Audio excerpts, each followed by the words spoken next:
Predikat sebagai kota termacet di Indonesia yang disematkan pada kota Bandung oleh TomTom Traffic Index tahun 2025 bukan sekedar angka statistik.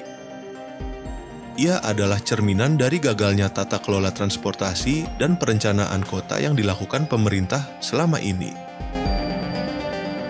Menurut laporan TomTom, rata-rata kecepatan kendaraan di Bandung hanya 18 km per jam, jauh dari standar ideal perkotaan yang seharusnya 40 sampai 50 km per jam. Artinya, perjalanan sejauh 10 km bisa memakan waktu lebih dari 50 menit. Gimana tanggapan Bapak tentang kemacetan yang ada di kota Bandung ini, Pak? Ya, kemacetan kalau bisa ya, karena dia sangat merugikan buat angkutan penumpang umum. Penumpangnya susah, jalan macet, gimana cari duitnya? Semakin merosot, semakin ya makin susah lah. Kalau bisa gitu, kalau bisa di gimana caranya lah, yang aparat bernegara, aparat pemerintah yang khusus bagian lalu lintas gitu. Gimana gitu caranya supaya si angkutan penumpang itu tidak rugi lah. Dikarenakan kalau macet itu sangat rugi, waktu habis, gitu deh. Waktu habis, cari duitnya susah, sangat merugikan lah. Sangat merugikan.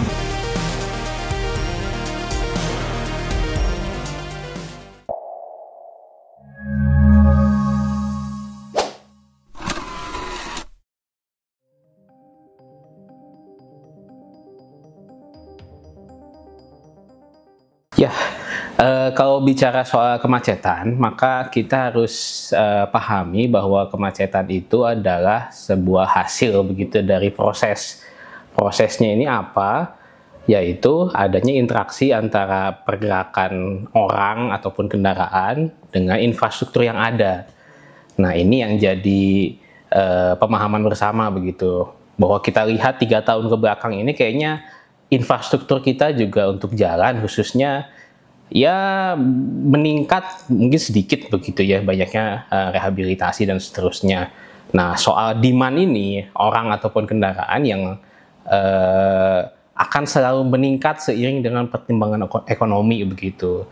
Nah, artinya ketika ada aktivitas ekonomi yang meningkat, itu kemacetan ini sebuah hal yang nggak bisa dihindari begitu, sehingga keluar indeks kemacetan yang baru-baru ini rame dibicarain.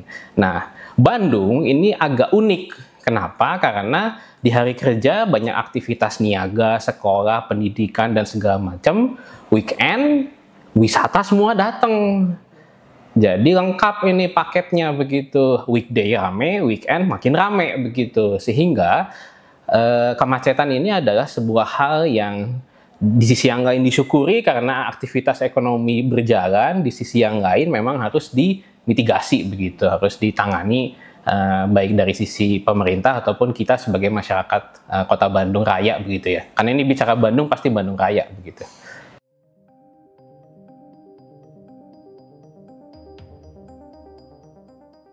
Nah, itu.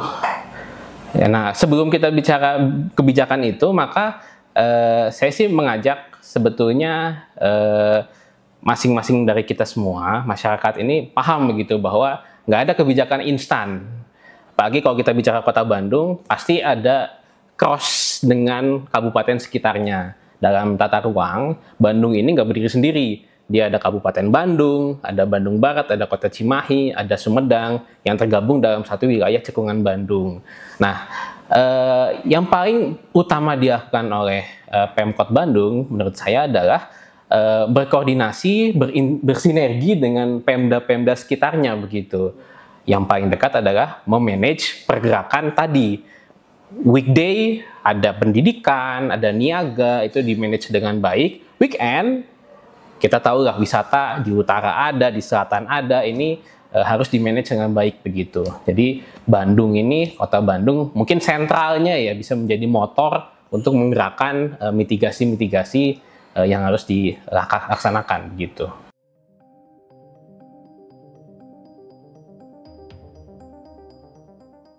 Ini adalah hal yang harus dikampanyekan bersama begitu. Dari sisi pemerintah, kesediaan layanan angkutan umum ini perlu dijamin. Dijamin ini dalam konteks frekuensinya dibuat sedemikian rupa sehingga orang itu mudah untuk mengaksesnya dari sisi frekuensi. Dari sisi moda, armada ini harus disediakan secara optimal sehingga jadwal ini bisa terpenuhi. Mungkin Akang pernah nungguin angkutan, kita kan punya berbagai angkutan ya, ada Transmetro Bandung, ada Metro Trans Jabar, ada layanan-layanan lain yang sudah dikembangkan dan bisa lebih optimal begitu dari sisi jadwal dan seterusnya.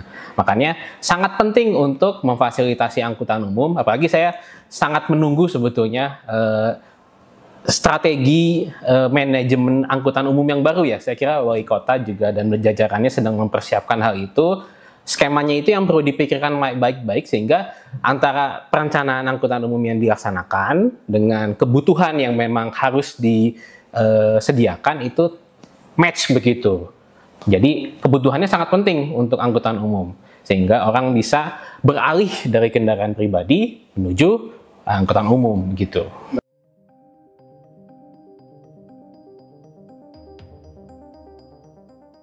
Ya, saya dapat data dari Dishub ya, nanti bisa dikonfirm ke Dishub Provinsi. Penggunaan kendaraan pribadi 2021 ke 2025 ini naik banget begitu. Dan kalau pertumbuhan kendaraan pribadi yang meningkat, berarti penggunaan angkutan umumnya tergerus, semakin kecil, bahkan di bawah 10% begitu.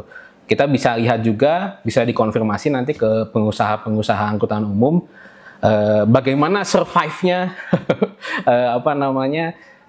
untuk mengoperasikan bisnis angkutan umum ini begitu, sehingga sangat penting keberadaannya dalam meredakan kemacetan di Kota Bandung ini.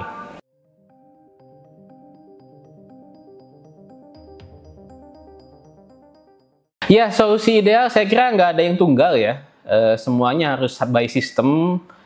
Dan nggak ada yang singkat menurut saya ya, nggak ada yang sifatnya aspirin begitu, harus pelan-pelan. Yang pertama, dari sisi pribadi, kita semua masyarakat ini harus terbiasa mencoba untuk menggunakan angkutan umum. Kalau harus terpaksa banget naik angkutan pribadi, nah mari kita patuhi lalu lintas yang ada. Ada rambu, ada marka, ada alat pengendali lalu lintas yang lain yang perlu dipatuhi. Nah, dari sisi pemerintah, ini perlu menyediakan program jangka menengah dan panjang yang sifatnya infrastruktur ya, supply, proyek angkutan umum. Saya kira di berita juga banyak ya, ada ya kereta entah dalam bentuk apa, ada jalan tol, ada jalan raya. Saya kira itu semua harus dipikirkan matang-matang karena investasinya cukup mahal begitu. Tapi dari sisi demand, encourage untuk penggunaan angkutan umum ini menjadi sangat penting sehingga orang bisa shifting nih, yang tadi di bawah 10% ini kira-kira naik di atas 10%. Tapi gimana caranya orang mau naik angkutan umum, tapi jadwalnya nggak ada. Naik angkot, ngetemnya lebih lama dibanding waktu jalan angkotnya. Nah, itu kan hal-hal yang basic yang mungkin sepele, tapi di lapangannya saya paham sangat susah untuk dilaksanakan dengan berbagai kondisi.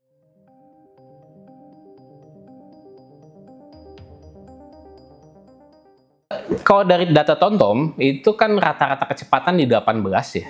Nah, idealnya di perkotaan ya paling nggak 40-50 itu masih oke ya.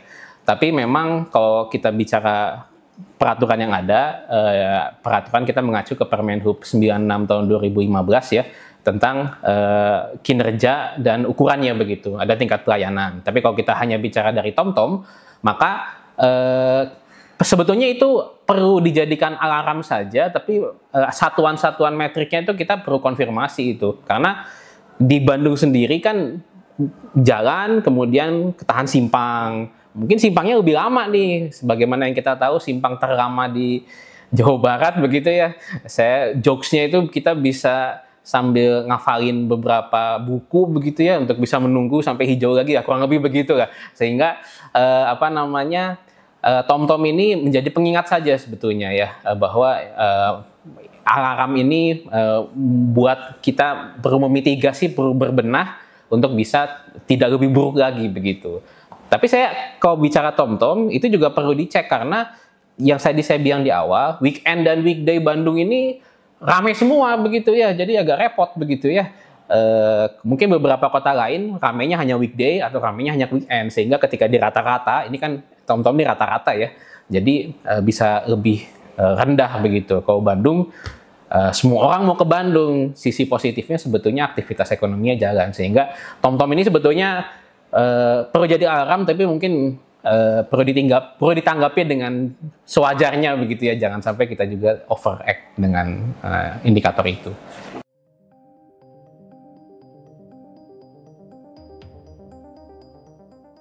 Saya kira inisiatifnya udah baik ya.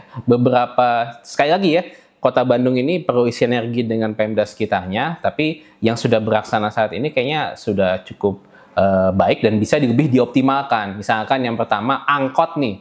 Angkot ini posisinya penting ya. Tante saya itu selalu pulang dari rumah saya ke rumahnya, ke Jumbrung dari Cicahem, itu naik angkot begitu. Artinya sebuah sampel yang menunjukkan angkot ini sebetulnya masih digemari oleh beberapa lapisan masyarakat begitu. Sehingga kalau dari sisi penyediaan layanan angkot, jadwal, informasi, dan pelayanan-pelayanan aspek yang tercantum dalam SPM perlu di-remind kembali begitu. Itu yang pertama. Yang kedua, bagaimana kita memandang angkot ini dari sisi bisnis begitu, supaya bisa lebih kompetitif dan pelaku usaha angkot juga merasa memiliki profit. Nah, itu kayaknya PR besar ya dalam hal penataan angkot di Kota Bandung. Yang lebih jauh, bis yang ada di kewenangan Kota Bandung juga perlu dioptimalkan. TMB mungkin ya, TMB dalam lingkup Kota Bandung itu perlu dioptimalkan kembali sehingga tidak saling berkompetisi dengan angkot yang ada. Dan terakhir tadi, sinergi dengan Pemda sekitar. Bagaimana contoh angkutan yang sinergi kan MJT ya, menjemput orang dari Soreang, dari beberapa wilayah Kabupaten Bandung menuju Kota Bandung. Nah, ini perlu disinergikan dengan baik dari sisi layanan dan frekuensi. Kalau jangka panjang tentu infrastruktur, kebiasaan menggunakan angkutan publik ini perlu direncanakan juga ya dalam beberapa program, misalkan membiasakan anak sekolah untuk naik angkutan umum. Itu hal-hal kecil yang mungkin perlu dibiasakan dari sekarang begitu. Mungkin itu.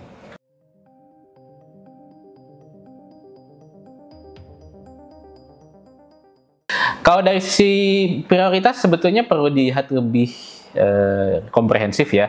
Tapi yang perlu di-rankingkan adalah mana yang lebih mudah untuk implementasinya. Begitu. Yang pertama tentu dari sisi infrastruktur itu pasti yang paling bawah lah menurut saya. Karena dia butuh cost yang besar, investasi yang besar, dan proses untuk implementasi infrastruktur itu kan ada konstruksi dan segala macam, kayaknya butuh hal yang lebih panjang begitu. Menurut saya itu nomor 4 infrastruktur. Yang berikutnya adalah, berarti nomor paling bawah ini 4 infrastruktur. Kemudian yang berikutnya adalah